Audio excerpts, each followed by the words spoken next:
Welcome to SPTV. It is an honor to be here this Friday with each and every one of you. Behind the scenes, guys, I have some amazing souls from around the world where we are going to come together and collaborate and work and open this platform for you and spirit. A lot of mysterious things happening behind the scenes, y'all. You don't even know. The guests are waiting anxiously just to come here and say, okay, this is what I got. This is what I feel. This is what I think. Perception is going to be the key, right? What is your perception? How do you view it? What is your belief system? Let's unfold that story, the history for spirit. We are the voice to those that do not have the voice. And we are here to share the story for them. It is a great honor and responsibility that we all have and we all share as we get to be part and have a little piece of this little investigation that we unfold for spirit or story. So with that being said, Richard, who is in the house? Let's open up this platform to say some hellos.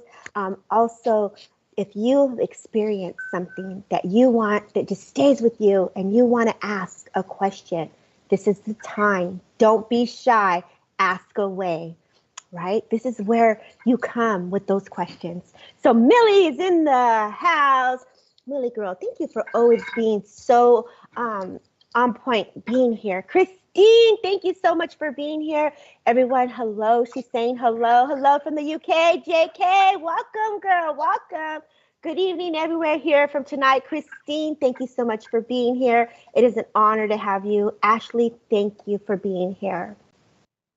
Thank you. Tammy, thank you. Good afternoon, good morning, good evening, wherever you are in the world. Crystal, thank you so much for being here. It's so grateful to see you. There's my girl, Karen White. Hey, girl. So glad that you could make it. You are like a rock star. I love her. I love me some Kaza. Tulip. Thank you, Tulip, for being here. Thank you for being here. I do love having everyone here. So enchanted, tarot, haven, free and paid, and practical magic tarot. Wishing you a wonderful week. That's a lot of stuff going on right there, Carmen. You go, girl. You got that. Enjoy that. Hey, Ben, thank you so much for being here.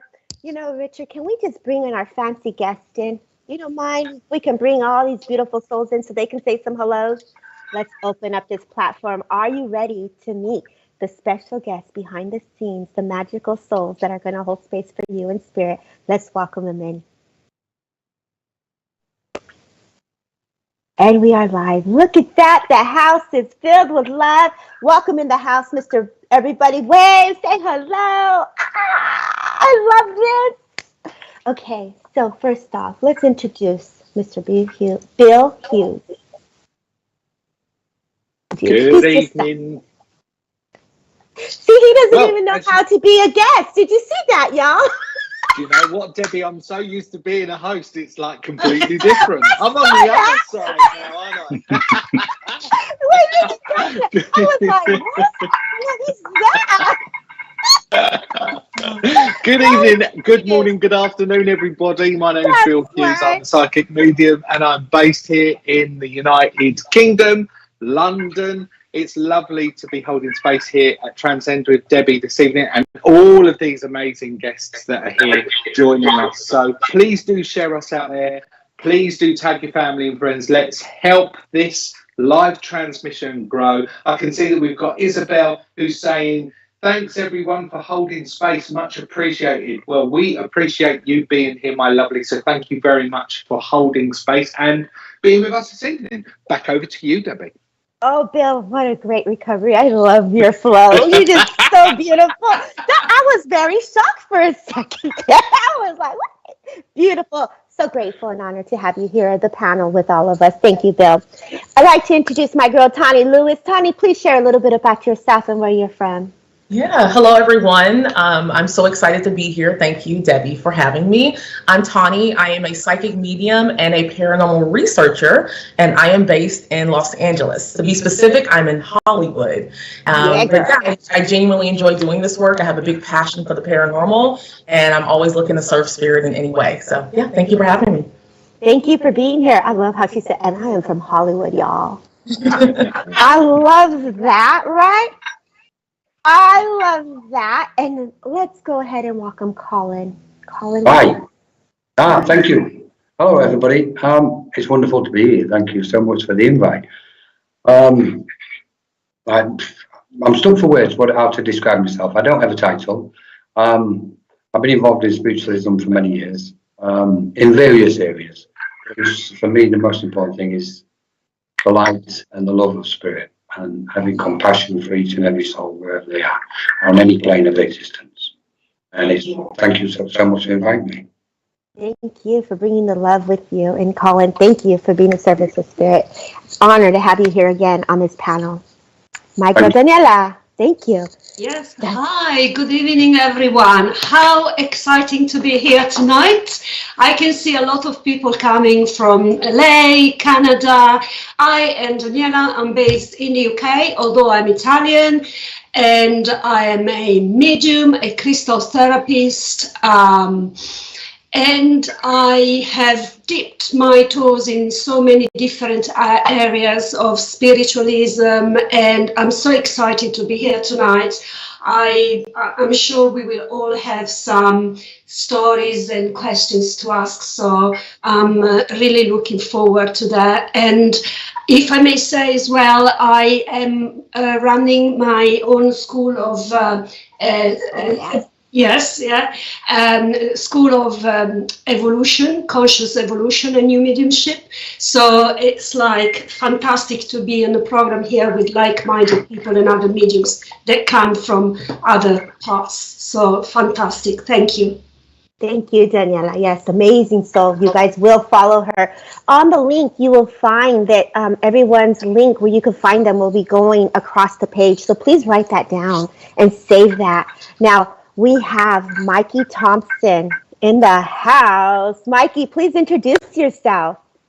Hey, everybody. My name is Mikey Thompson. I am a registered nurse by day and a paranormal investigator by night. So for me, it's a privilege to be a part of people's lives on the living, on the medical side, but also trying to help those who have passed on the back end. So I am so excited to be here, y'all, as an investigator, having this opportunity to collaborate with all of you amazing people. I too am from Southern California. I'm a little bit north of Tawny, about an hour and a half, but and we got to hook up and do something, girl. We're so close. But yeah, it's an honor to be here. Thank you all for this opportunity. I'd like to thank the community for welcoming me in, and I'm excited to share stories and collaborate, and I'm looking forward to this. Thank you guys so much. Thank you, Mikey, for being here. What a beautiful panel. Thank you all for being a service to spirit today and for the community. This is going to be so awesome. So for those that are chiming in, I just got chills right now. Like the spirit is so happy. All of you that are in the audience listening, this is your time not to be shy. What have you experienced that has left you in awe that just happened? What has happened to you that you want us as mediums, psychics, intuitives, investigators to chime in for you? I know that there was a story, or there was actually investigation that was done between Bill and Richard. Okay, y'all, your own people here, and doing their own little investigation across the pond. And I believe there was a little clip that we can watch, and we're going to put that on, Richard. Can you play a little bit of that clip for our viewers today, Richard, if you don't mind, so we can chime in? And before we put it on, the man who got to witness it, Mr. Bill Hughes, please share a little bit about what you experienced when you were working with Richard. Talk to me here. I will do. I found my voice now, Debbie. Yeah! Get it, Bill! So good morning, good afternoon, good evening, folks, from whatever part of the world you're joining us from here today. The clip that we're about to show you happened a couple of years back, where Richard was in the SPTV studio, which is based in Portsmouth, and I was sitting in my home in the UK, Croydon side. And we decided to do a paranormal investigation with a little bit of a twist. seeing if we could communicate with spirit virtually, as well as somebody being present on location. And we had some phenomenal stuff that happened that evening. We had cat balls that were sent flying across the floor. We had cushions that were literally knocked forward and off balance on the sofas. We had orbs that were flying left, right and centre all over the studio. We had the viewers who were joining us live at the time as well, who were giving us their interpretation of how they were feeling, what it was that they were picking up on, what it was that they were sensing. And I was just basically conversing and asking spirit to give us those signs, to give us those indicators. And I think it's very important from my perspective to say that working with that paranormal aspect, I was very conscious that I didn't want to goad spirit. I was very conscious that I was respectful at all times, because let's get something right here. Again, this is my own view, my own perspective. Let's never challenge spirit. Let's always trust and respect them. And that's how I put it out there that evening, Debbie. So I respectfully asked them to give us signs, to do things for us, to move objects, to give us orbs, give us some type of manifestation. And you'll see from the clip just exactly what it was that they were willing to do, because it was done in love and light. Beautiful. Beautifully said. Okay, so we've got no audio on that, so not a problem. If you play the clip when Debbie's ready, Richard, I'll talk everybody through it. We will go ahead, play the clip, Richard, and Bill will explain what happened in the moments of it being broken down.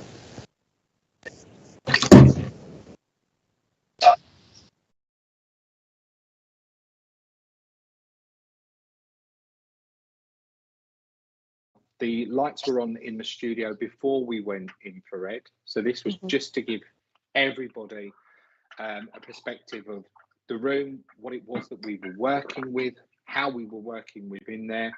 And then Richard went infrared and into pitch black darkness. And I have to say, Richard, I think that you're a braver man than I, because I was quite happy sitting this side of the screen as opposed to being in that studio with it all going on. Oh, no, you didn't just say that.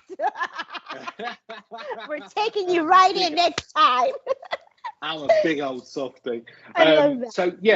So during the course of the evening there, Debbie and guys that are joining here this evening, we got indicators from spirit through orbs that were flashing over and throughout the screen. You might see some of that. Richard, you'll have to tell me, because I'm only seeing it in very small detail on my screen, where they're at. Okay. So we've had the cushion that's fallen over already, and we've had the cat ball that's taken a little bit of a journey from that table across the floor. I think I remember at some point there as well, Debbie, that I said to spirit, if you really are there, Richard was on all fours at one point trying to find the cat ball. And I said, if you really are there, touch Richard on the bum. I won't tell you what it was that he said back. That is hilarious. But yeah, we had cushions going over. I had a sense that when I was working within that energy, that there was a gentleman, and I perceived and understood him to be Norman. His name, Norman. And cat ball's just flown backwards as well, as you can see just across the screen there. And I called out to Norman and asked him if he could do something, maybe show himself, stand behind one of the sofas, move an object. And that's when the cushion went over. Not once. Richard went back and reset it, and then it went over a second time. And these are very weighted cushions. They're not lightweight that, you know, have a little bit of a mindset of their own. These were very heavy weighted cushions. And you can see the cat balls on the left now, and it's just moving. Did we get any clips with the orbs on that as well, Richard?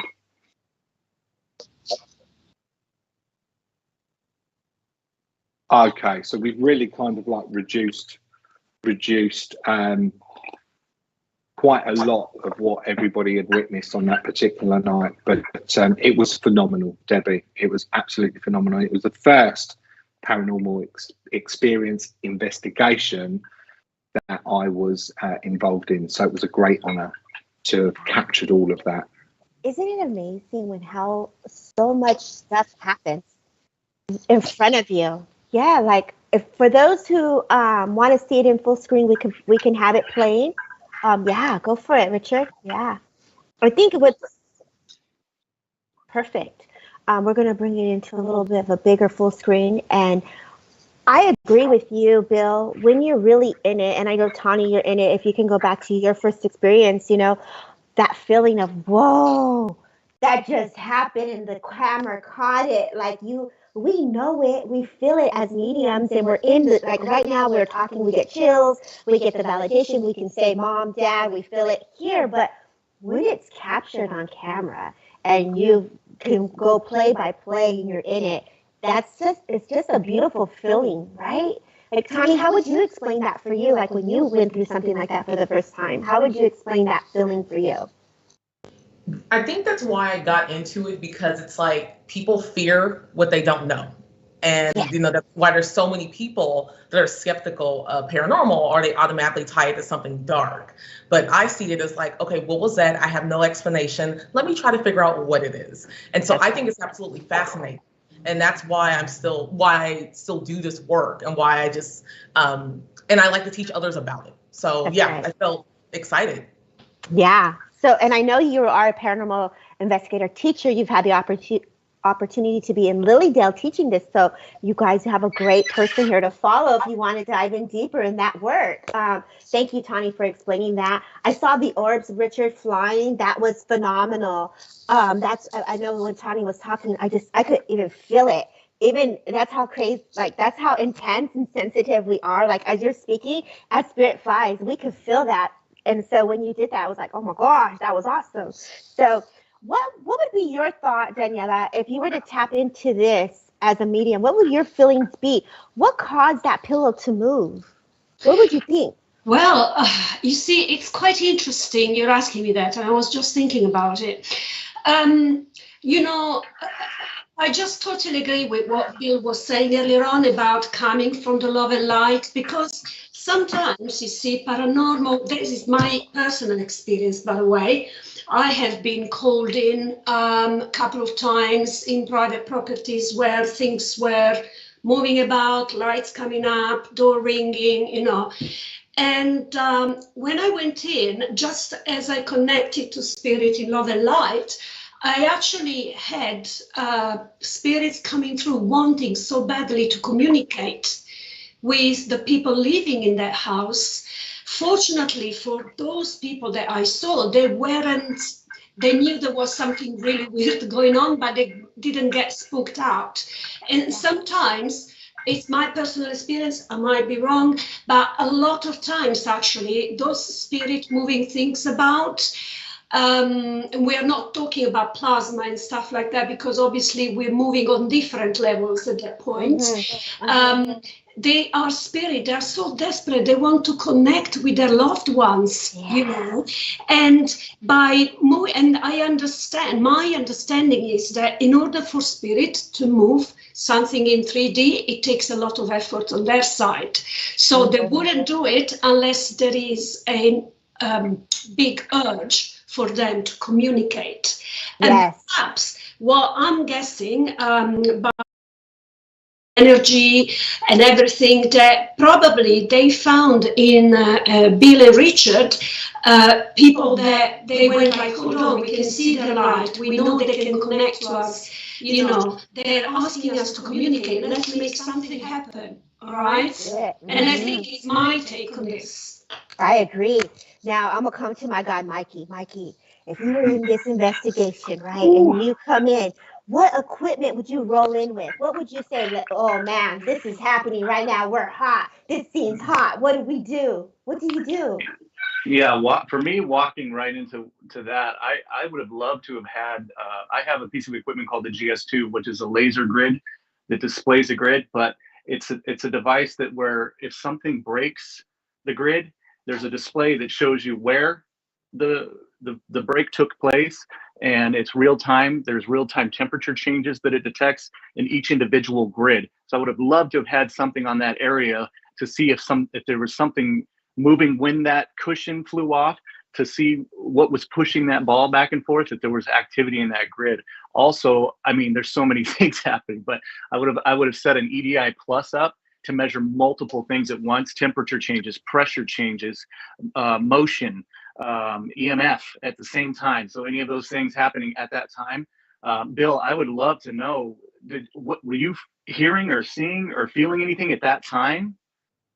I was, do you know what? The funny thing about it is, when that cushion first went over, I was completely oblivious to it because I was within my own zone where I was communicating with that spirit in the studio. So I was completely oblivious to anything else that was going on. And I mean, if you watch it with audio, you'll actually hear Richard say the cushion's gone over. And I'm like, what, the cushion's just gone over? Oh my God, I didn't even see it, because I was literally so focused on wanting to communicate and wanting to get some type of response and understanding from Norman, who was in the studio. And I forgot to add as well there, Debbie, that my niece actually done still framed images, and I wished I'd have sent them over this evening. And she got the outline of a gentleman's structure leaning over that sofa at the time when the cushion fell. Yeah. And I would have grabbed a voice recorder at that time too, and immediately said, "Hey, Bill, what do you got? Let's start asking questions." I would have recorded your conversations that you would have had if I hadn't have been in the room, and to see if, because it's happening right now. So I would have had, those are a few things in addition to what you guys had running already that I would have added to that scenario for sure. Wow. Perfect. And so I know Tawny, I've worked with Tawny before, and she's actually, you can download a voice recorder from your phone or use your actual phone. I know that sometimes we can't afford those little fancy gadgets and those equipments. And so we can go, many of us have phones now. They have that recording option. Let it sit there overnight. Put the camera in it to see what you get. There's a lot of things that we can do from home to do our own little investigation. Journal it, write us, take the story, unfold it. And I feel that this is a beautiful way of how we work with Spirit World also. I'm getting right now, it's just a reminder, developing the relationship with Spirit.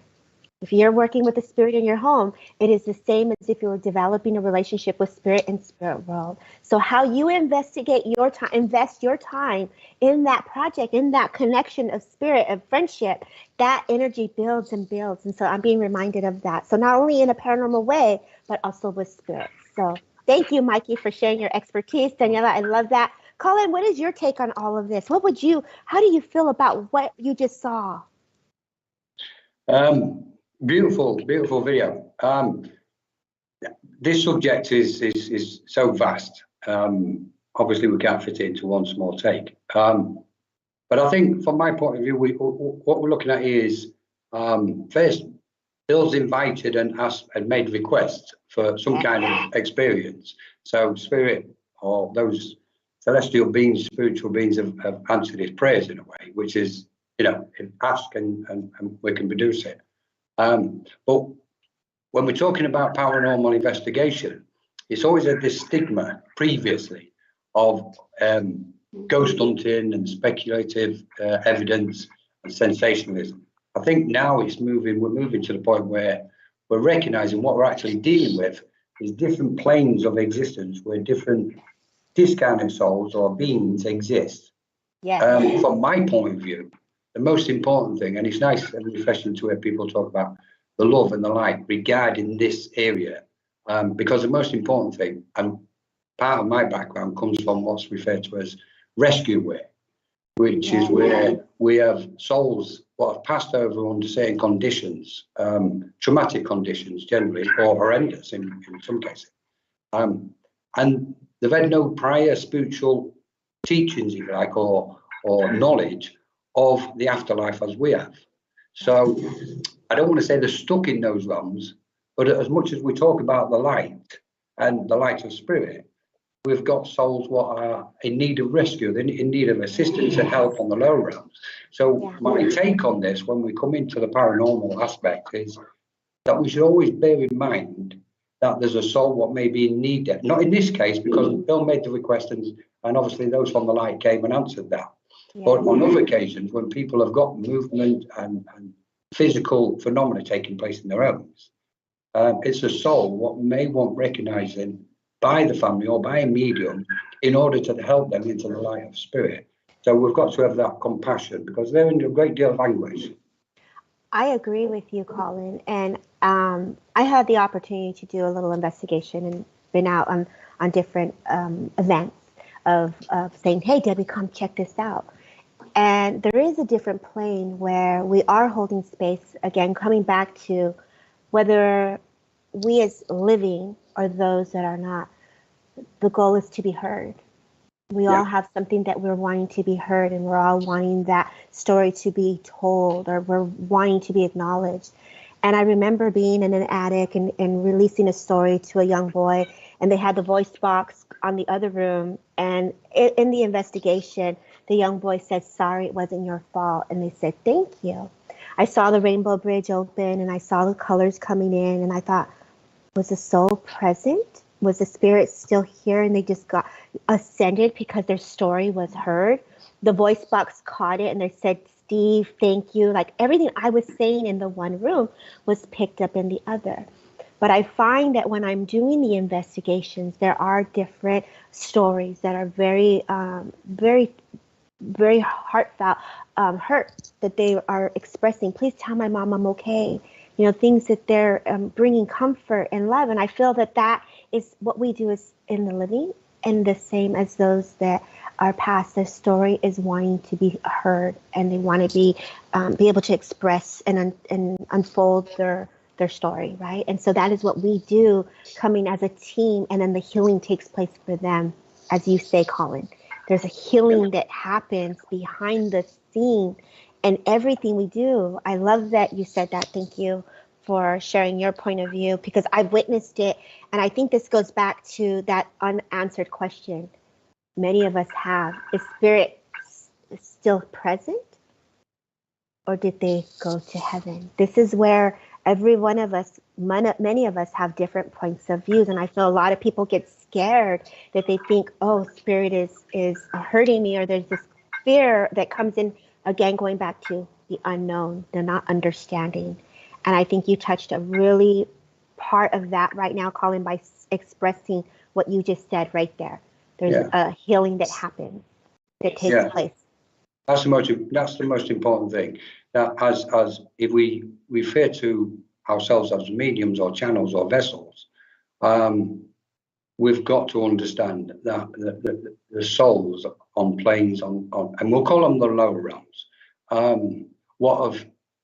are carrying a lot of hurt and pain, and that's darkened and dimmed their light, the light of the soul, because every soul is of light, every single soul, but their mental and emotional conditions which they take their transition with, the gravity pulls them to a certain direction, either to the higher frequencies of what we call the light of spirit, or if it's too heavy and dense and of a negative nature, they're drawn down to these other frequencies where we have a responsibility, I believe, so in my opinion, we have a huge responsibility when we're talking about being of service to spirit, cherishing other beings, that somehow, if we've got the capacity to open up to energies, we've got to open up to those souls and allow them an opportunity with our guides present. Obviously, we can't do this willy-nilly. It's got to be a trained mind what does it. That's the important thing to know, so they can take their chances. Yeah, I love that you say that. Thank you. All of us, we all hold space for spirit, and spirit comes in a way that is seen and unseen. And I think you gave a beautiful description of how that happens, and how you got to talk about the after of like, oh, there's lots of healing that comes in. I've witnessed it in the paranormal investigation. So I experienced that firsthand, and I was just like, that was awesome to see the colors and the spirit ascend to a different plane or to a different dimension because their story was heard. So thank you for that explanation and a breakdown. I think this will bring a lot of clarity for a lot of us that sit here and wonder about spirit being stuck, or sometimes they'll say they're in a different, like they didn't go to that realm, you know. So you breaking it down that way, beautifully said. Thank you. Beautifully said. Wow. Richard, where are the comments? Let's see. Does spirit go into heaven or just wander here? Oh, so there was you just answered the question, Colin. You just answered it right there. You broke it down. So I hope that made sense for you, Jenny. And I think it going back to Tawny, as Tawny said, you know, it really is about educating ourselves and learning. Any more questions? Anybody? How about, I'm going to go to Mikey while more questions come in. Mikey, tell us a story that left you in awe that you're still wondering about. We'd like to know. Okay. Well, for me, it goes back to why I started this in the beginning. You know, why I became passionate, and I hope the community understands what a position I'm in right now. I don't have an answer to this yet, and it's 20 years later, and so Wow. this opportunity to share the story with you all and get your opinions on it is just a once in a lifetime thing for me. So I am overwhelmed by this. But 2002, September 14th, 2002, I found my 16-month-old daughter lifeless, face down in the deep end of our pool. And I pulled her out of the pool, and she was dead. And I started CPR there at home. Long story short, I got her to the hospital that I worked at. The doctor pronounced her DOA. I fought the entire staff, forced them to take her back and continue working on her. 26 minutes later, we got a pulse. She's taking her prerequisites for nursing today. No residual effects. She's alive and well. My paranormal journey started when we brought her home from that incident. She immediately was having night terrors. I was having night terrors. She would scream in the middle of the night and be inconsolable, just shaking. And then she started talking about something she called little man. And she was tormented by this thing she called little man. And I was obsessed as a parent who have already gone through this trauma of a near death. Well, they call it near death, but she was dead, you know. And then to have to go through this and see her suffering like this. So this is what started this for me. I started watching all the shows. I started buying all the equipment. I was just a guy that had this personal experience, and I'm hoping that someone out there in the community that's had a similar experience can get something from this today. Just one person can find help, you know, from this. I started getting EVPs and things like that. Long story short, she could see him. She could see him, and she was afraid to go down our hallway one day because he was down there. And I got mad, and I went down there and I swung at what I thought was little man. I grabbed him and I was balling him up and holding him. And I took her into the bathroom because it was right there. It was the only thing I could think to do. Little kids love flushing toilets. I don't know why. That's just a thing. So I thought, make her do this. Make her be a part of this. Empower her. Don't just tell her it's done. Make her be a part of this. So I said, come on, let's get rid of him. And I started like pushing him in the toilet. And I was telling her, flush him away. And she did. She stood there and flushed the toilet. And then finally I said, is he gone? And she's standing there shaking, looking at the water, not even looking at me. And she said, yeah, little man's gone, Daddy, little man's gone. Like like she watched it happen. That was my moment where that little man was gone and I didn't have to deal with him anymore. But I have never stopped looking for what it was that I don't know if something came back with her, because I can tell you that day, the staff that were in the room when they got a pulse back, every one of them said, Mikey, we felt her come back into the room. She blew past us back into her body, and then we saw electrical activity on the monitor, but we literally felt her come through back into the bed. And they were, some of them, horrified. They don't see things like we do, or, you know, they backgrounds, different spiritual experiences, but nevertheless, they had the same experience. So I don't know. I don't know what happened to her that day. I don't know who was there protecting her. I don't know why I was fortunate enough to have her back when so many people have not. They've had funerals instead. There's so many unanswered questions, but that's been my journey. And that's why here I am 21 years later, still doing this. So there you go. God bless you for sharing your story. Wow. And thank you.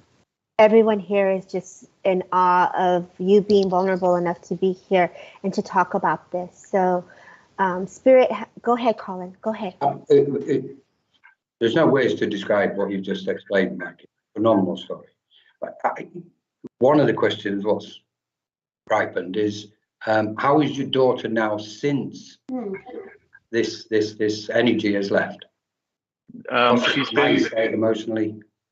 No residual. She's driven. She's getting her. She's working at a UPS store. She's worked her way up to management. She has no residual effects from this. Unbelievable that she didn't have any brain damage from that or any problems from that lingered on. She's going to nursing school soon. She's doing her prerequisites for that. So it was just.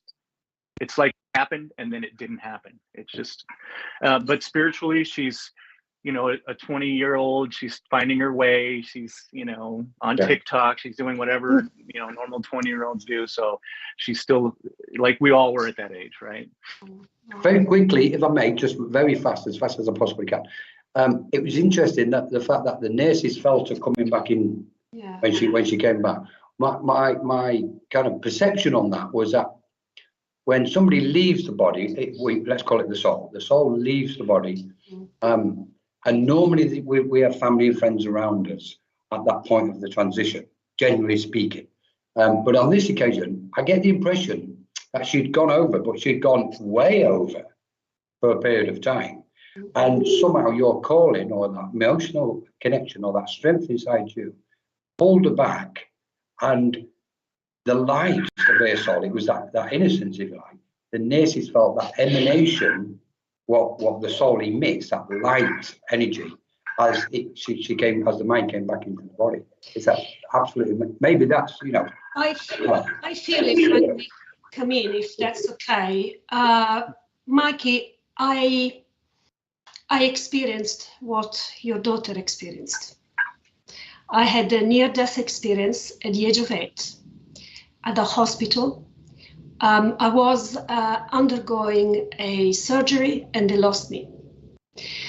What I have experienced was my soul leaving the body, and I saw myself floating in the top in the operating theater. And I almost panicked because it just happened like that, and I didn't know what was going on. So I felt I was 8. I had no idea of, supernatural, whatever. That was just what was happening. I thought, what happens if I slip away and I don't come back? And I was really fighting that because I did not want to leave. So what happened in between that I moved from the operating theater across the walls into the corridor of the hospital. And I remember the lights flickering. I remember being, fairly quiet, not much movement. And then I said, but I can't hang on to anything. So I told myself, okay, what if let me go back? And suddenly I found myself that I could hear what the doctors were saying. I could see the light. I could see them leaning over me and, just everything going on. When I woke up, I told my parents, and they said they completely, considering that I have been brought up in a Catholic country, I've been completely dismissed, and they said that was just the anesthetics because they didn't want to worry me, or they didn't want me to know what had happened. Unlike, say, if you are aware that you have been in an accident, that's a different thing. So they were trying to play down. Since then, I started wandering and reading books. There were science fiction books about ETs, about anything spiritual. I mean, I still have on the side books from when I was 10-year-old, 11-year-old. All I could read was about paranormal stuff. Mm-hmm. It was incredible. And yet I could sense and feel spirit. Now, unlike your daughter, I haven't picked up anything or anyone in the episode. However, there have been a lot of events throughout my life where spirit, and I had not a clue. I just was spooked and scared, and I didn't know why that was happening. I don't know if I can bring the sorry, just 1 second. Sorry, I just needed to pick up something. So one example was that my son was with the nanny, and she sent me, he was about a year old, and we had forgotten his dummy. So what happened was that I went and picked up the dummy, and when I opened the door, I saw like a black cloak just hovering halfway up in the corridor, and I had not a clue what that was. All I know and I remember is that I was screaming and asking that spirit to leave me alone. And I had not a clue about spirituality, how to connect to spirit. All I knew, which is probably the case of many viewers here, that people can pick up on the presence of spirit, but they don't know what to do with it because we are not trained. I wasn't trained, surely, at the time, how to communicate with it. Yeah. So, and just like I was desperate, I had to get the dummy. So I rushed through, picked up the dummy, turned around, and it was still there.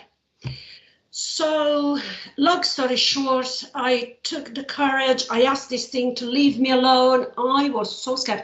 Went downstairs and I told this lady, do you know what's going on in your home? Because it's like, you know, and she said, yes, I know.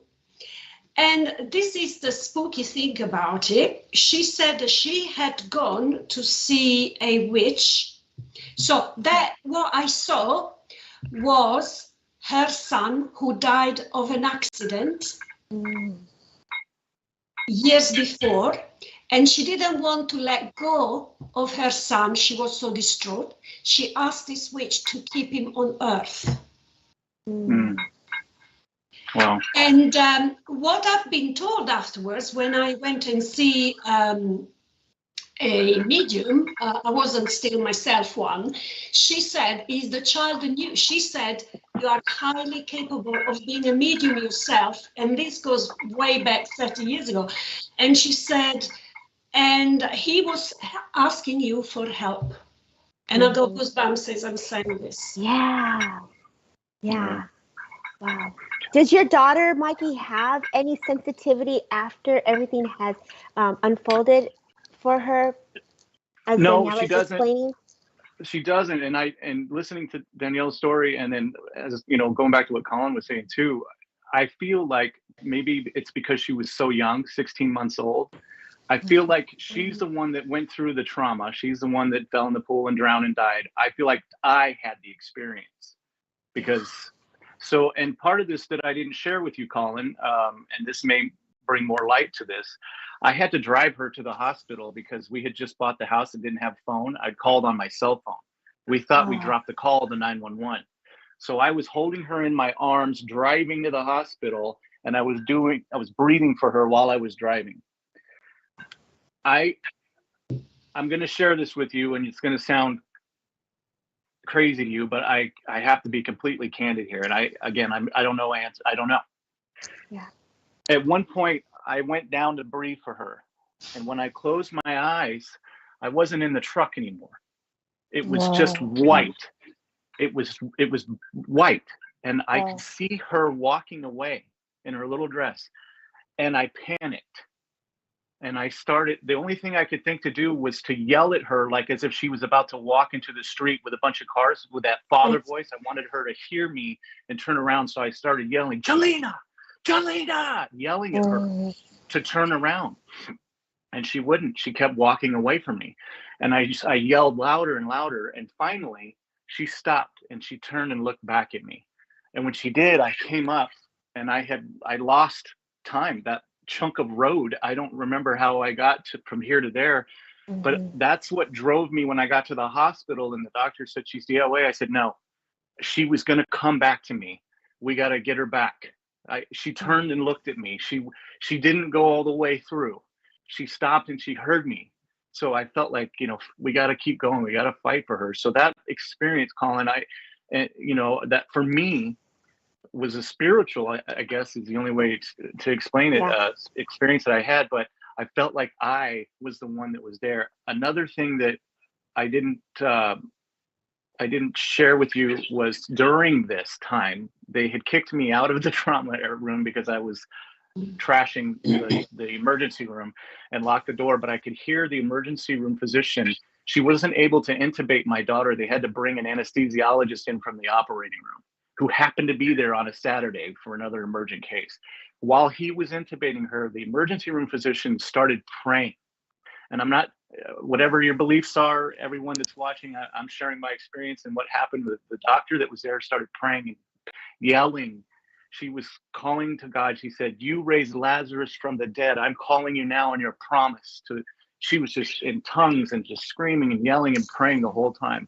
And then this was during that time where they had gotten the pulse yet. But her grandfather died at 46 years old, 46 years old of bladder cancer. The one thing he wanted to do before he passed away was see her. She was born prematurely and she was in the hospital. She was born March 11th. And he wanted to come in. We were working it out to where we could wheel him in to see her. He died April 4th, and we brought her home April 11th. He never got to see her. When we got home from the hospital after the drowning, she's walking down the hallway one day talking, and she stops at the entryway and says, bye, Grampy, bye, Gigi Pa, or bye, great Grampy, bye, Grampy. And my fiance and I just started she started bawling because she felt like it was her father then. She always felt like it was her father that was there that day because he never got to hold her, never got to see her. He died too young of cancer and he missed her by days, but she's always believed that it was him. And, but like Tawny said early on in the beginning of this, people are afraid of what they don't know. And I've been afraid for a very long time. And I've been trying to learn. I've been trying to educate myself in the paranormal and spend time with experienced people like yourselves and network and learn to have answers and to help someone. Like I said, we can help one person that's watching or one person that's been through this. That's why we do it. That's it. So I'm honored to share that with you, and I'm excited to hear what you guys think. I mean, Daniela, thank you for sharing your story with Mikey to also be able to have that same empathy and compassion because you've experienced it. Mikey, I was seeing comments here that were saying, that is the beauty of the bond of a father and a daughter. As parents, we hold on our children to take away the illness or that pain. And you've really embodied all that energy and frequency that you took from her as the healer that you embodied, right? You were that healer, that mother soothes our children when they're cut. And you did all of that. You took that. So that's what was said in the comments, like the bond of a father and a daughter. Beautiful. I know that I'm being guided to talk to Bill because I feel Bill has a message for you. So I feel like Bill was able to tap into information here. So I know Richard also had something to say. Richard, can you repeat what you just said to us? Yeah. So let's go ahead and go back to the comments. You guys, thank you for being here, holding space for Mikey and Daniela and community. Like, I hope you've all got to take in on just how we unfold our story because we want a deeper understanding of what was that. what just happened. And I know as Daniela was speaking and Mikey was speaking, Spirit was taking me to Bill to tap in as a medium, what you got with that, Bill. So sit with that. And I see here in the comments, Kat says, I was born deceased. They brought me back to, of course, they thought I have problems, but always advanced at 3. I walked into my uncle's apartment, pointed at a picture and said, that's my Nana, my mom. Asked how I knew that. And she said, the lady in the blue dress. That goes back, Mikey, when I asked, is your daughter sensitive? You said, bye, Grandpa. Thank you. So that was an indication she is and is part of that spiritual connection with Spirit. Like they work with us in such a beautiful way. Wow, Kat. Thank you for sharing that. And to add to Kat, my daughter had therapists come over to the house once we got back home after the drowning. We had occupational speech. They sent these people in. They allowed her some leadway because she was born premature. And so there's on their scale, they already kind of give you a little, if you were born premature. When the therapist left our home, they left in tears because they said, not only is she at where a normal child should be, but she's above, Kat, like how you said they said you were advanced. So my daughter not only didn't have the residual effects, but the premature birth didn't affect her. The drowning didn't affect her. She was where she was supposed to be and above. So I know we've heard of people with near-death experiences coming back and having these gifts and that they didn't have before, speaking different languages, playing piano, different things like that. So, she's not that I know of, she can't do any of that, but she's alive and she's okay. And thank you for sharing, Kat. Yeah, thank you. Thank you. I bled to death, and I'm going to put my glasses on for this one, Richard, because this is a little small for me. So yeah, I bled to death. My soul left my body. Oh, my soul left my body. Okay, so I bled to death. My soul left my body. Left out of the hospital. My soul agent to. Oh my gosh, I'm gonna have to put my glasses back onto this because I cannot see. Yeah, Bill, read it because it's. Soul agent to my oldest class. Okay, there. Go ahead, Bill. I can only see part of the. Yeah, we can only see parts of it. Can I read it? Okay, we're gonna move the comment a little bigger here because it really is bitty here on our end. I'm sorry, Richard. We were in the flow. We were just listening here. Now you're making it smaller, Richard. Yeah. Perfect. That's better. Perfect. Okay, I bled to death. My soul left my body. Left out of the hospital. My soul agent to my oldest classroom, and then it was at my other daughter's birthday. Yeah. I was there. The body doctors are saying that she's back. Okay, got a blood transfusion and got transferred to another hospital, but I got to say, don't just die when you pass away because I was there. So she witnesses what it sounds like, right? Wow, God bless you, Christina. Thank you for sharing that. Wow. So it feels like there's a lot of people here that have experienced similar things. I had a near-death experience about 7 years ago, a traumatic car accident, and I was ejected from my driver's window to the ditch on the side of the highway. I can still remember knowing that I was dead, looking at myself laying in the ditch below. The next thing I remember, I was waking up after an emergency surgery to my repair of my broken neck. God bless you, Kathy. Wow. Wow. If I may add a consideration, obviously, to everyone that have experienced, just like myself, an NDE, I would say that I would consider that as a form of soul awakening. Yeah. Because our spiritual evolution happens often after trauma. And with the trauma, we get woken up and we get led onto a path of soul searching, Yeah. and we do not all become mediums, but because the focus of all of it for humanity is to discover that we are soul.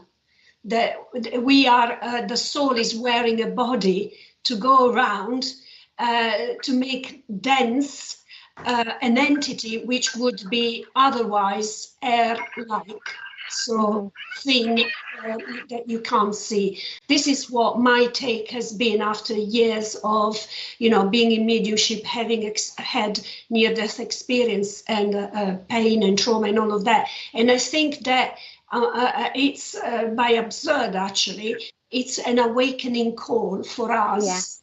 Yeah. What beautifully said, Janella.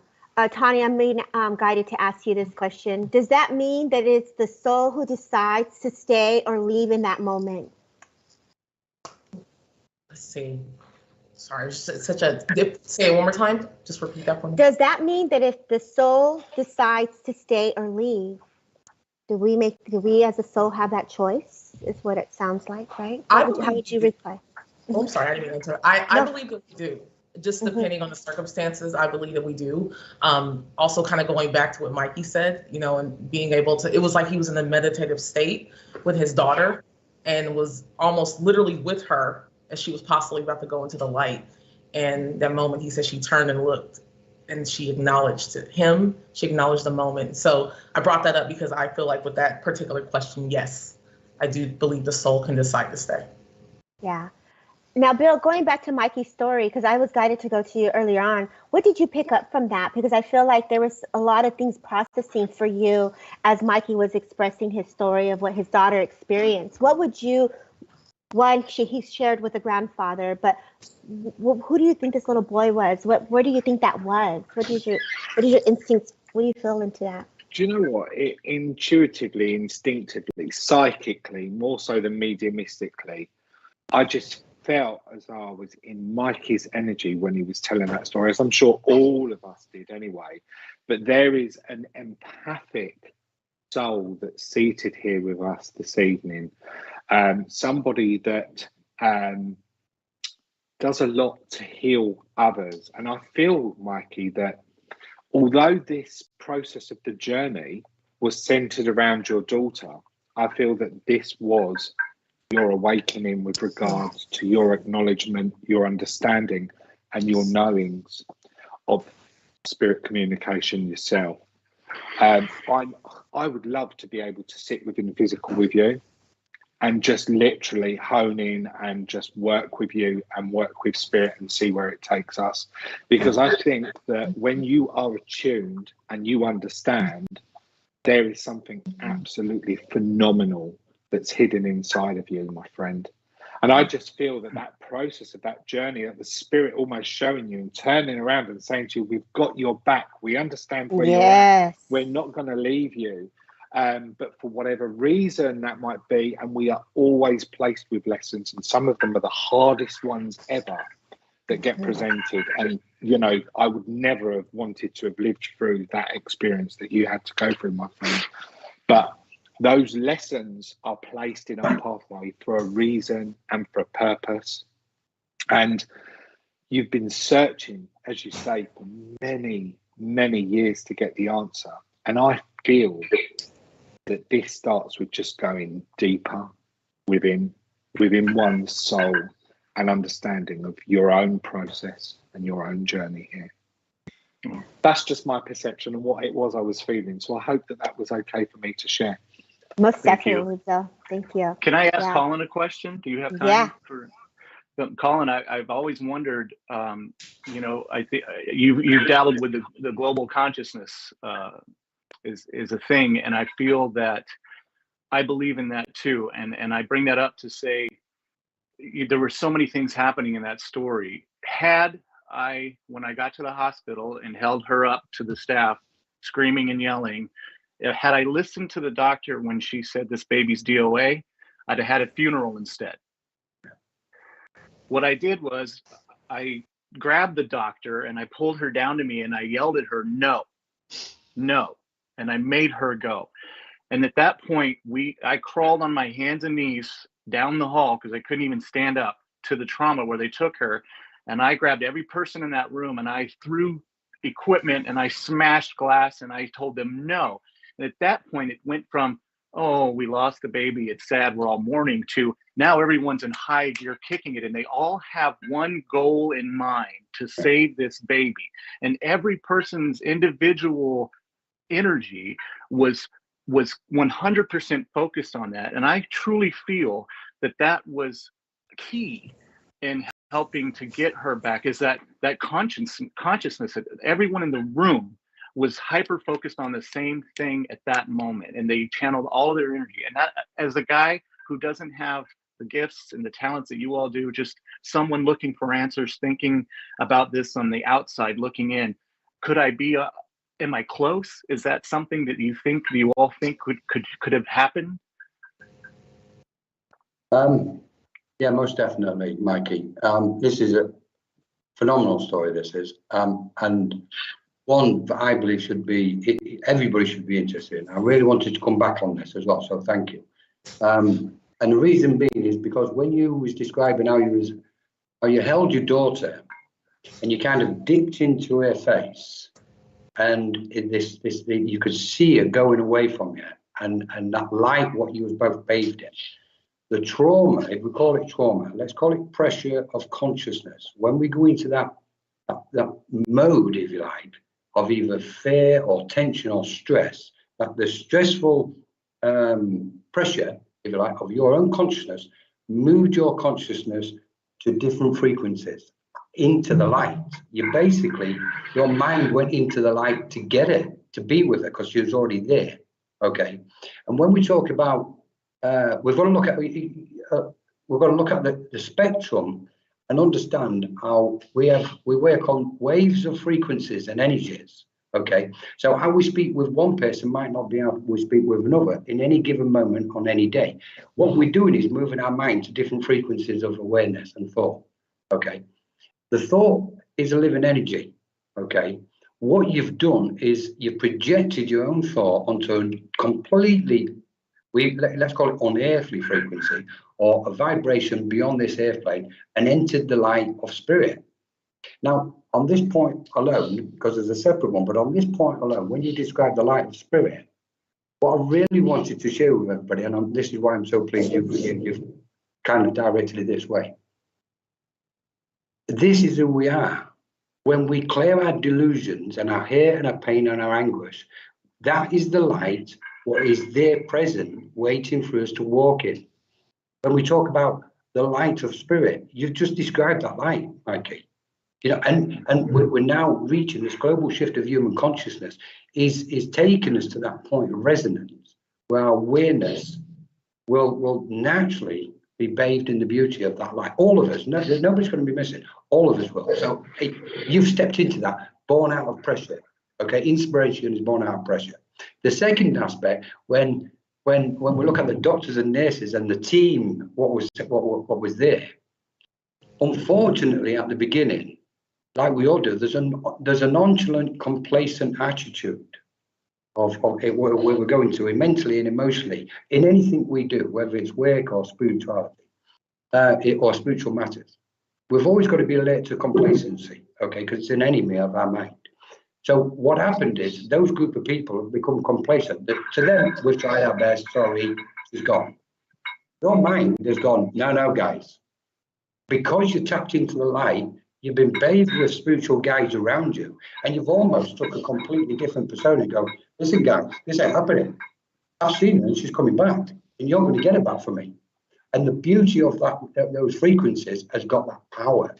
And then everybody's mind gets gathered into one, the thoughts gather into one, it becomes focused, and then that beautiful daughter of yours has been brought back. And luckily the last factor in this I've got to throw in, because somebody asked a beautiful question. Can we decide whether we go or come back? And I would say clearly yes, but it's karma dependent. If our many previous lifetimes we've accumulated enough merit, okay, to make that decision, then it's down to karma what we decide. So, like everything in every moment is karma related. So, I hope that helps. And there's so much to your stories. I would love to have a chat with you at some point in the future, Mikey. Yeah, absolutely. Thank you. It's all about consciousness and awareness. This is for all of us. Yeah. We're beings of awareness. Yeah. Beautiful. Thank you, Mike. Amazing. Yeah, thank you Thank for you. just being here with us and sharing in such a depth of what you've experienced. And you took us with you. You took us in that journey of what you've experienced, and we got to sit here and hold space as a community together.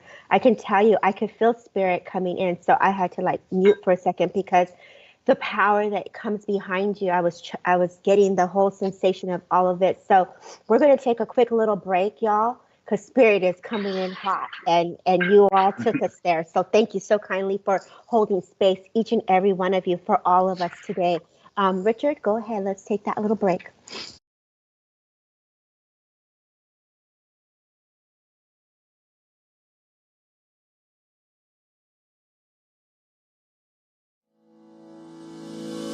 MySpiritualDirectory.com is one of the fastest growing online free listing service.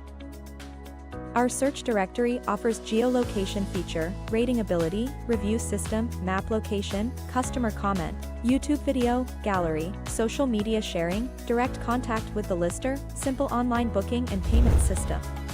It's free to register and use. It even creates your own mini web page, which you can update at any time, and yes, it's still free, no monthly or yearly fees.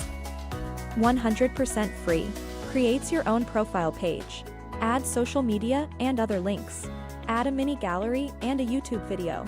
Rating, reviews and comments. Includes online booking and payments.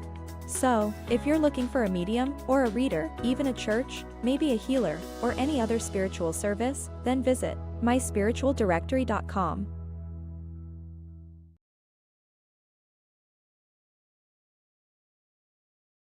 Tonight from 8 p.m. join Neil Bryan for his live interactive thought-provoking and deep-thinking show.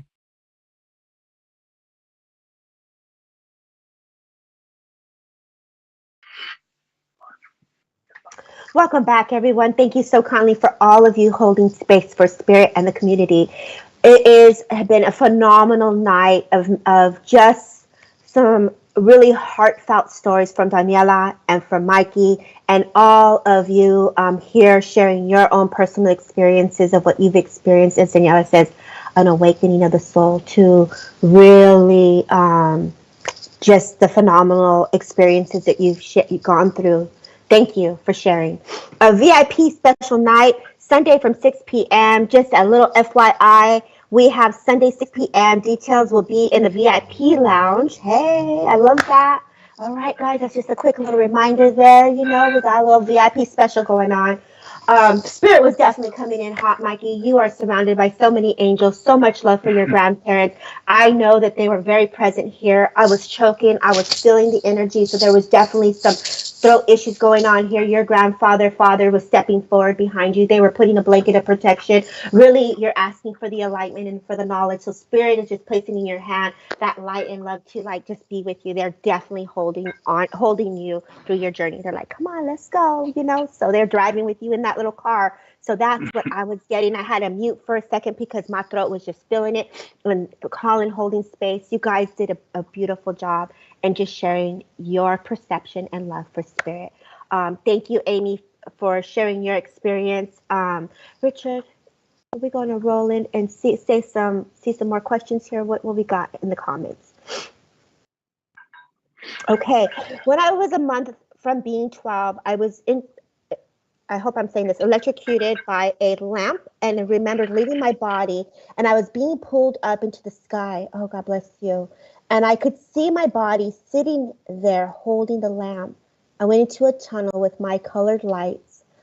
It was really fast. I don't remember anything after that I expected for going back into my body. Wow. Tawny, do you want to chime in on that for Amy? So she got electrocuted by a lamp, and she left her body and she went into the sky, and she saw like all these different colors, like a tunnel of colors go through her. How would you explain that for her? What did she experience? What do you think?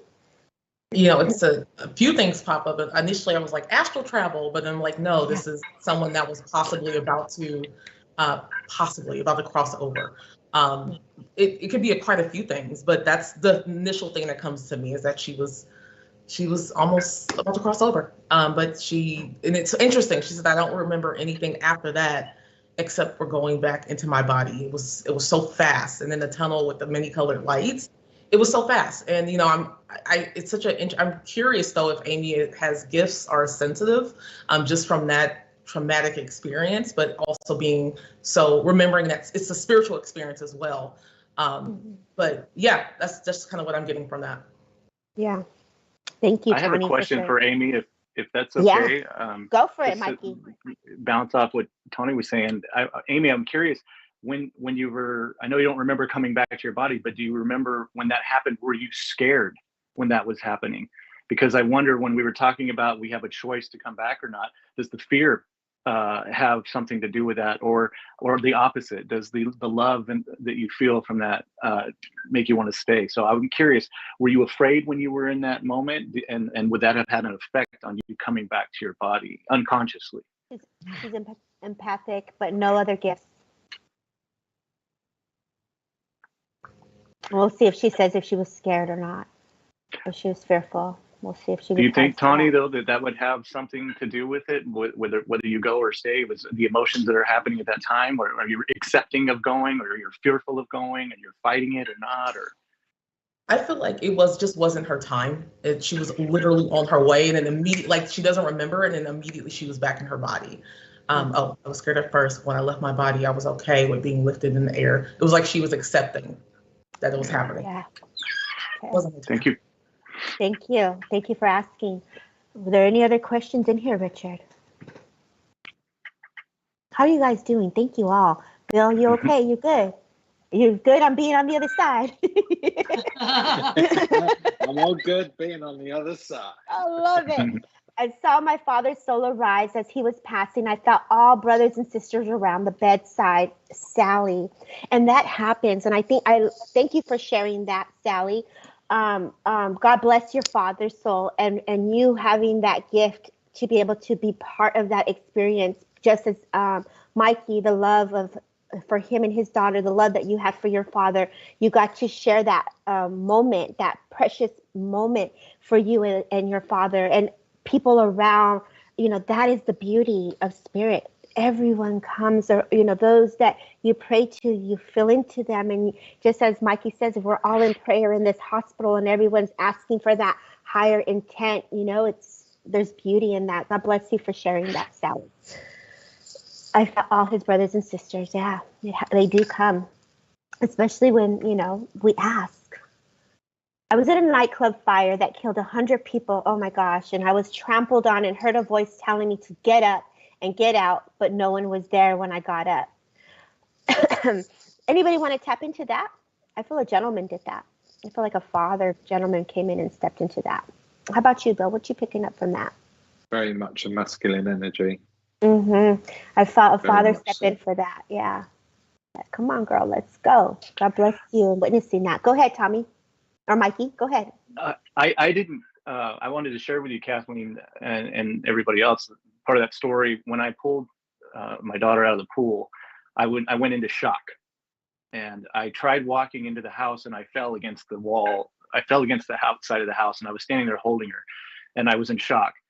And I heard just exactly what you described, Kathleen. I heard a voice like a father yelling at me, and I felt it go through my body, and he said, "Go." And it shocked me back into reality, and I went into the house and we started CPR there. When I got to the hospital, Kathleen, and I was telling you that I was on the ground holding her up, and they took her from me, and the doctor said, "No, this baby's DOA." After I yelled at them and they went down the hall, I fell to my hands and knees. I couldn't believe that they weren't going to try. And that same voice, again, like you said, Kathleen, it yelled at me to go, and I felt it rock my body and my soul, and I started crawling down the hallway because I wasn't able to do it on my own, Kathleen. I couldn't, my body shut down. I went primal. I went into everything that you know leaves you, and you're in this vulnerable, helpless state. Somebody was telling me go. Somebody was guiding me. Something helped me to fight on. So I'm wondering, I mean, I get it, Kathleen, that I know what you're saying when you're describing that incident, because you were there in that nightmare and that's happening, and you don't even think about where can I get out, the exit, whatever. You had somebody guiding you and helping you to get out of that situation. Wow. Yeah, Kathleen, definitely, father, definitely felt this man that if you're asking Kathleen, he would wear a suit. I do feel he was someone who dressed really well. I do feel that he's someone very protective, like that protected dog, like, don't mess with my granddaughter, daughter. I do feel he has got a characteristic to him. He's very funny. He's outgoing. I do feel that you do actually have a memory of him walking a dog, which is funny that I say that. Bill, if you want to chime in here, please do. I know a rose was placed in my hand as I came to you, so I saw a red rose come in my hand for you. I definitely feel presence very strong for you. The month of November and September is very significant. Lots of love, a little blanket of protection comes around you. I feel like I want to say happy birthday. So I know there's a birthday coming up as well. And I feel Tawny feeling into this as well, Tawny girl. I could feel you, girl. What you getting in this? Yeah. So don't be shy, because we got this room full of mediums and psychics in here. So Bill, what you getting for Kathleen? Because that's what immediately comes to me. Father, that father masculine energy, love to be presented, well presented, and grooming, have her back.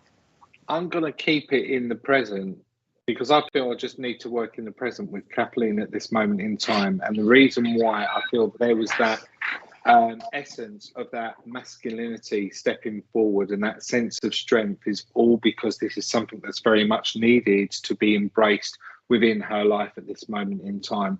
I do feel as though we need to acknowledge the absence of this paternal figure being evident around the present day.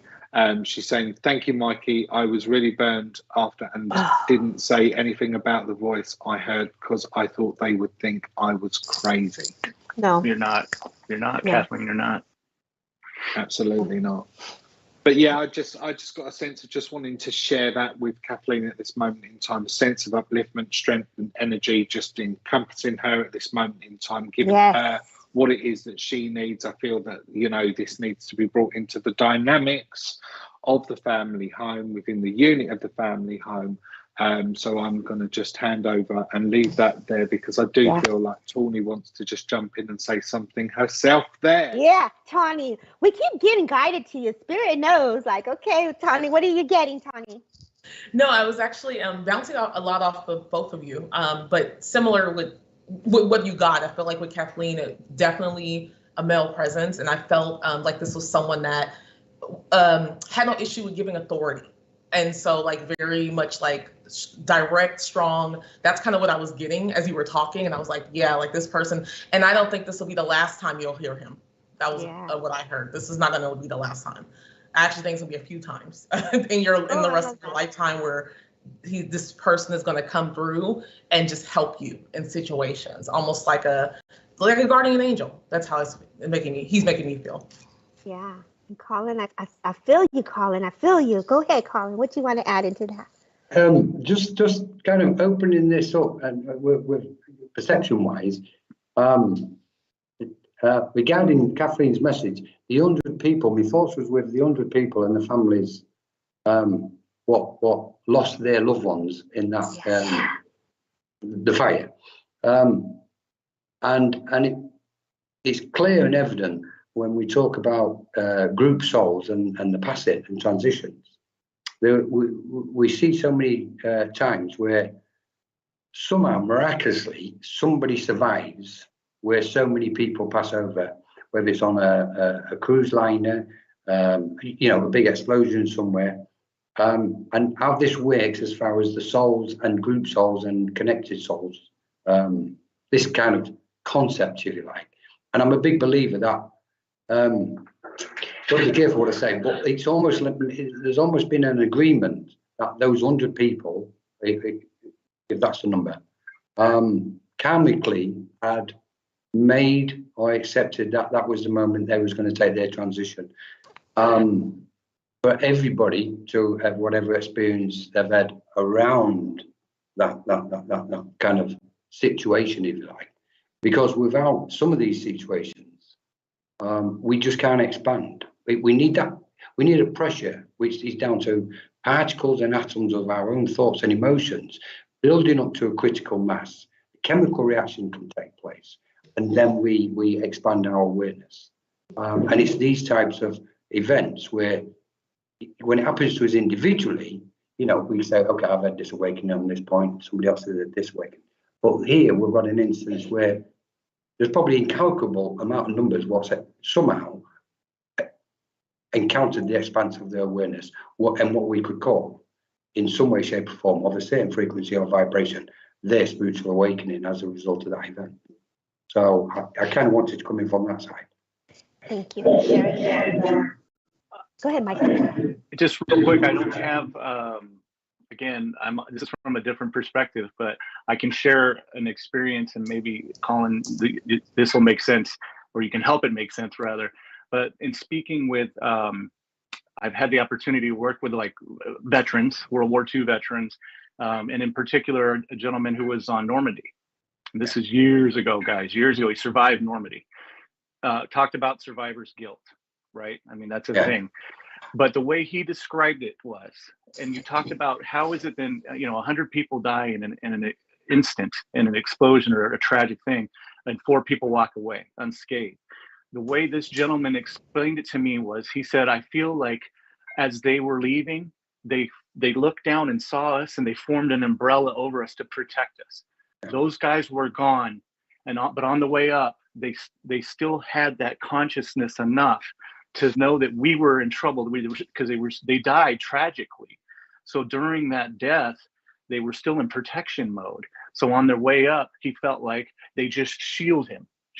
All of those souls that were leaving stopped for just a second, enough to stop a few bullets or to redirect or something for those few to get out. And then they went on their way. And that's how it was described to me from a survivor. And that made sense to me. That was beautifully put, I thought. Mm-hmm. And it's everyone's interpretation of it, but that's how he accepted it and he dealt with it.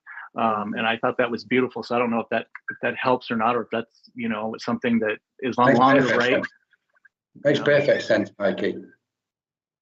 Definitely, I would say. I mean, we've just on this point.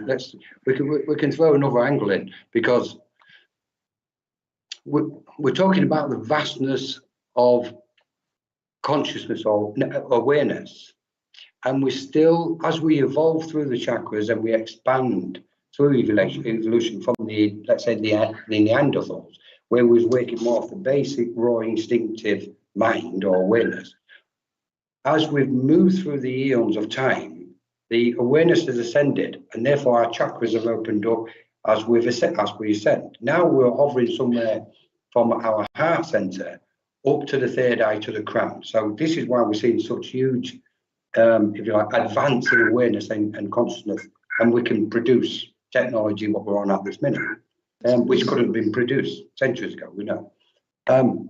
But this point makes, kind of highlights that when we're looking at things from a spiritual perspective, as vast as our mind can be, we're kind of still screwing around in the darkness of the cosmos. Yeah. You know, so we've always got to have that sense of, and I'm sorry to say, I'm not sorry, but when we develop spiritually, what ripens with our spiritual development automatically in that light is a sense of humility and humbleness. And from that sense of humbleness, we can embrace the vastness of the whole, because we are actually it. When people talk about learning things, we're heading to a point now where we're going to be knowing beings. And in knowing, there is no learning, if that makes sense. But we're at the phase of learning. We say, well, I'm learning this, I'm learning that. And Spirit trying to guide us and say, look, have the knowing, tap into that inner light, if you like, that awareness inside the essence of the source inside, and have the knowing. And in any given moment, once we've achieved that vibration of knowing, there's no more learning. So then we can find out who each other is, but we can't do that until we know here. So, you know, it kind of opens this whole thing, opens so much up, you know. Yeah. But, you know, I don't want to digress in a different direction. And I think, Colin, this is the very reason why we are here, because you see the likes of you and many other us awakened souls, we are here to try and help and guide and pass on what our understanding of the soul. And that, as you said, at the moment we are going through the expansion of the higher chakra center, which is the soul, the seat of the soul. So what it's this period, the Aquarian age, is actually the reconnection and the understanding of who we really are. And so these traumatic events actually, just as you've been explaining before, and as I mentioned myself earlier on as well, it's to do with the traumatic event which pushes us to actually question exactly that, because it's only through pain and suffering that we discover who we really are. And unfortunately, there is no other way around that. You can meditate as long as you want, but you will not produce that sort of discovery and research, which otherwise will never be granted to us. Yeah. Yeah. Wow. Can I answer that Stacy's question? Or yeah, respond to please her? do, Mikey. Please do. I was just reading, Stacy, that you refused also to give up on your boy and made the doctors see that it was not an option. 100%. That's unacceptable, is how I put it. And then when they realized you were not giving up, they fought. I'm curious to see how your son is, and I would also share. I think that, like you were just saying, part of the reason for that is to, I fight a lot of the time for those who I think are afraid to. And I say that because shortly after I went back to work, one of the first things that happened was we had a beautiful girl come in, about 18 months or so. She had Shirley Temple curls, beautiful baby. Young parents, like 17 and 18. She was in respiratory distress at the time. She stopped breathing. We started CPR. And this is shortly after I got back to work from my daughter's incident. And the parents were in the hallway watching, and they told us to stop. And I couldn't stop. I could not stop. The doctor walked around to the bed and pulled me off of that baby and made me leave the room because I could not believe that they did not want to fight for this after what just happened to my daughter. I wanted to fight and keep going. I wanted them to have their baby back.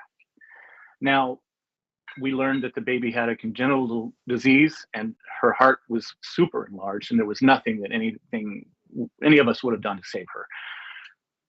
But with that said, Stacy, I felt like I was on the opposite side of that. I wanted to, I don't give up so easily now. Does that make sense? When I see broken families and broken people, I try to give them a little bit of hope. And I don't want to give people false hope. We're not going to save everybody. We're not. But I want you to keep believing what you're believing. And I don't want you to be broken until the very last breath. I want you to keep fighting, because we don't know. We never know. So thank you for sharing, Stacy, because I feel that I'm right there with you. Thank you. Thank you so very much, Mikey, for being here. You have so much compassion and empathy from the experiences that you've gone through. And just your presence is just so healing. Your presence is very healing. You embody spirit 100%. So I just got to say that you really do. Thank you all for tuning in today on SPTV. What a beautiful unfoldment of Phenomenal here. This panel did an amazing job. God bless each and one of you and all those stories that you keep close to your heart. And if there's that doubt, ask somebody. It's okay to ask. You have beautiful souls that are holding space to unfold it in a way that our perception can unfold it for you guys.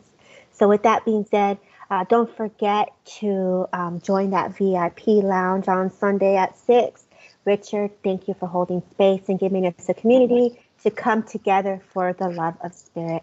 Thank you, Bill. Thank you, Tani. Thank you, Colin. Thank you, Mikey. And thank you, Daniela, please do not forget to follow this amazing group of souls as they hold space for spirit. Take care. Until next time, we'll see you Friday. Thank you for following me on Transcend with Debbie. Don't forget to share, like, and give the hearts. I didn't do all of that because we were in it. But don't forget to share and like it and give the love, because we like the love, y'all. But we were really in it, so thank you. Have a beautiful rest of your day. Take care. Thank you.